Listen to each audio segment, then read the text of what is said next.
ব্যাপকভাবেই সবার জন্য সব সময়ের জন্য প্রযোজ্য হয় যদি কোরআন এবং সুন্নাহর কোনো বর্ণনা দ্বারা নবী আলাইহিস সালাম নিজে ওইটাকে নির্দিষ্ট না করে দেন।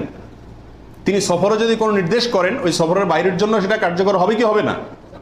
যদি কেউ সফরের জন্য নির্দিষ্ট করতে চায় তাহলে তার জন্য পৃথক দলিলের প্রয়োজন।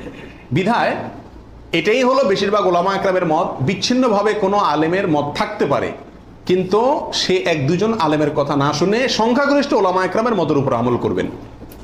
গরুর ক্ষেত্রে 7 জনের পক্ষ থেকে যথেষ্ট হবে। তবে একটা কথা এখানে বলতেই হবে, সেটা হলো উত্তম হলো একাকি দেওয়া, ভাগে না দিয়ে কিকে দেওয়া?